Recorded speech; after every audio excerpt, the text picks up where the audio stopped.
Pengaruh teman yang buruk. Para pembaca rahimakumullah, sudah merupakan sunnatullah atau ketentuan Allah Subhanahu wa taala bahwa manusia diciptakan dalam keadaan ia butuh kepada yang lain. Sebagai makhluk sosial, manusia tidak bisa hidup sendiri tanpa ada yang menyertainya dalam kehidupannya. Islam dengan kesempurnaannya telah mengatur tata cara dan adab-adab dalam berteman, karena seorang teman sangat berpengaruh terhadap temannya. Dengan bahasa lain, baik buruknya seseorang sangat tergantung pada teman dekatnya. Oleh karena itu, Islam memerintahkan kaum muslimin agar memilih teman yang baik. Dengan berteman dengan orang yang baik, sedikit banyak ia akan terpengaruh dengan kebaikan temannya. Sebaliknya, Islam melarang untuk berteman dengan orang yang jelek.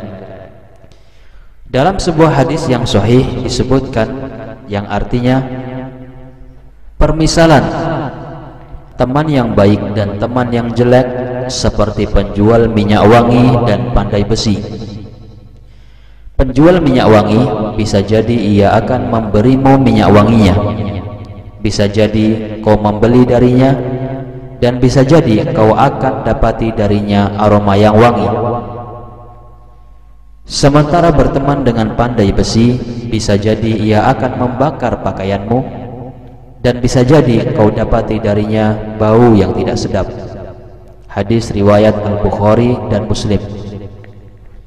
Rasulullah Shallallahu Alaihi Wasallam menerangkan bahwa teman dapat memberikan pengaruh positif atau negatif sesuai dengan kebaikan atau kejelekannya. Beliau Shallallahu Alaihi Wasallam menyerupakan teman bergaul yang baik dengan penjual minyak wangi. Engkau akan mendapati salah satu dari 3 perkara sebagaimana tersebut dalam hadis. Paling minimnya, engkau dapati darinya aroma harum yang akan memberi pengaruh pada jiwamu, tubuh dan pakaianmu. Sementara kawan yang jelek diserupakan dengan duduk di dekat pandai besi. Bisa jadi berterbaran percikan apinya hingga membakar pakaianmu, atau paling tidak engkau mencium bau tak sedap darinya yang akan mengenai tubuh dan pakaianmu. Dengan demikian jelaslah teman pasti akan memberi pengaruh kepada seseorang. Dengarkanlah berita Al-Quran yang mulia tentang penyesalan orang zalim pada hari kiamat nanti, karena dulunya ketika di dunia berteman dengan orang yang sesat dan menyimpang, hingga ia terpengaruh ikut sesat dan menyimpang.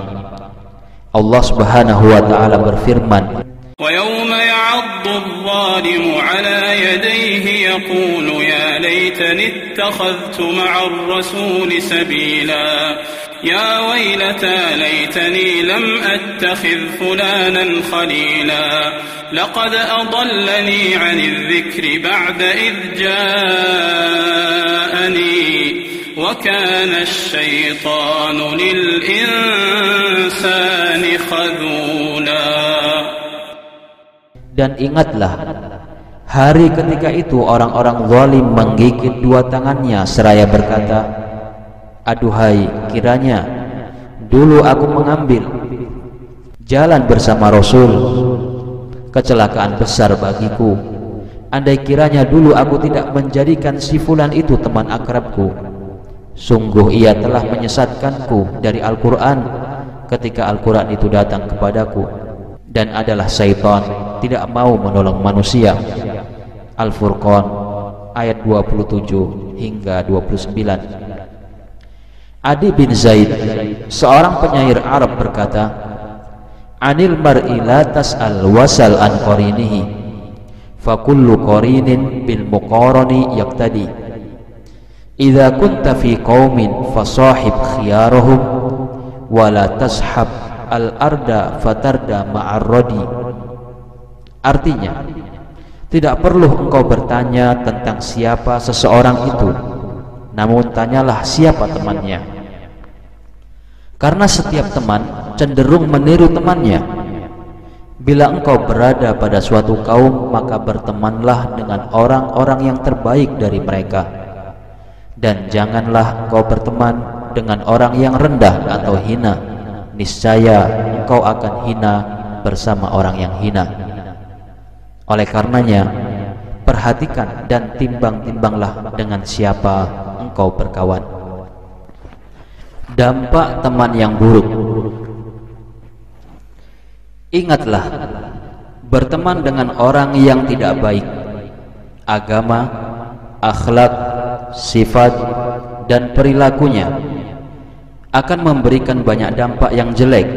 Di antaranya yang dapat disebutkan di sini: 1. Memberikan keraguan pada keyakinan kita yang sudah benar, bahkan dapat memalingkan kita dari kebenaran itu.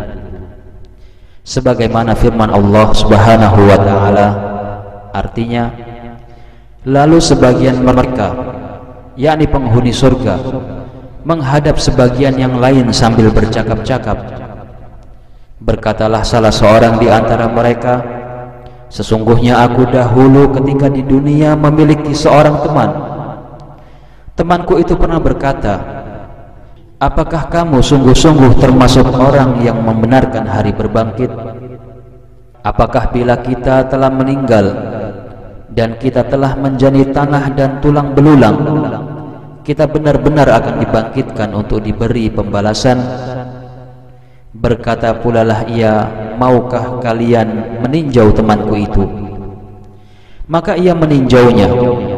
Ternyata ia melihat temannya itu di tengah-tengah neraka yang menyala-nyala. Ia pun berucap, demi Allah, sungguh kamu benar-benar hampir mencelakakanku. Jikalau tidak karena nikmat Rabbku, nikmat Allah, pastilah aku termasuk orang-orang yang diseret ke neraka. As-Saffat ayat 50 hingga 57.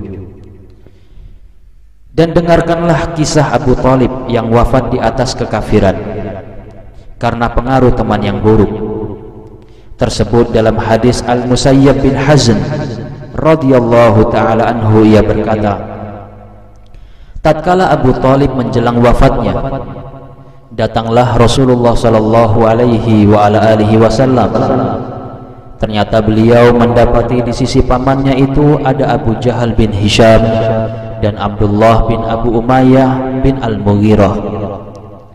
Berkata Rasulullah sallallahu alaihi wa ala alihi wasallam, wahai pamanku, ucapkanlah la ilaha illallah, kalimat yang dengannya aku akan membelamu di sisi Allah Subhanahu wa ta'ala. Namun kata dua teman Abu Thalib kepadanya, apakah engkau benci terhadap agama Abdul Muttalib? Rasulullah sallallahu alaihi wa ala alihi wasallam terus-menerus meminta pamannya mengucapkan kalimat tauhid. Namun dua teman Abu Thalib terus pula mengulangi ucapan mereka, hingga pada akhirnya Abu Thalib memilih agama nenek moyangnya dan enggan mengucapkan la ilaha illallah. Hadis riwayat Al-Bukhari dan Muslim. 2. Teman yang jelek akan mengajak orang yang berteman dengannya untuk melakukan perbuatan yang haram dan munkar seperti dirinya. 3. Tabiat manusia mudah terpengaruh dengan kebiasaan, akhlak, dan perilaku teman dekatnya. Seseorang akan berperilaku seperti perilaku temannya. Maka hendaknya setiap kita merenungkan dan memikirkan dengan siapa kita bersahabat. Orang yang agama dan akhlaknya baik, maka kita jadikan ia sebagai teman. Dan sebaliknya, orang yang jelek agama dan akhlaknya, kita jauhi. Karena tabiat akan saling meniru dan persahabatan itu akan berpengaruh baik ataupun buruk. Lihat Tuhfatul Ahwadhi, kitab Az-Zuhud, bab ke-45. Karenanya Rasulullah sallallahu alaihi wa ala alihi wasallam bersabda, ar-rajulu ala dini khalilihi falyanzur ahadukum man yukhalil. Seseorang itu berada di atas agama teman dekatnya, maka hendaknya salah seorang dari kalian melihat dengan siapa ia bersahabat. Hadis riwayat Abu Daud dan At-Tirmidzi, sahih, lihat As-Sahihah nomor 927. 4. Melihat teman yang buruk akan mengingatkan kepada maksiat, sehingga terlintas kemaksiatan dalam benak seseorang, padahal sebelumnya ia tidak terfikir tentang maksiat tersebut. 5. Teman yang buruk akan menghubungkanmu dengan orang-orang yang jelek yang akan memudaratkanmu. 6. Teman yang buruk akan menggampangkan maksiat yang kau lakukan, sehingga maksiat itu menjadi remeh atau ringan dalam hatimu, dan engkau akan menganggap tidak apa-apa mengurang-urangi dalam ketaatan. 7. Berteman dengan orang yang jelek dapat menyebabkanmu terhalang untuk berteman dengan orang-orang yang baik atau orang-orang yang soleh, sehingga terluputkan kebaikan darimu sesuai dengan jauhnya engkau dari mereka. 8. Duduk bersama teman yang jelek tidaklah lepas dari perbuatan haram dan maksiat seperti ghibah, namimah, dusta, melaknat dan semisalnya. Bagaimana tidak, sementara majelis orang-orang yang jelek umumnya jauh dari zikrullah, yang mana hal ini akan menjadi penyesalan dan kerugian bagi pelakunya pada hari kiamat nanti, sebagaimana sabda Rasulullah sallallahu alaihi wa ala alihi wasallam, "Ma min qaumin yaqumuna min majlisin la yadhkurunallaha fihi illa qamu an mithli jifati himarin wa kana lahum hasratan."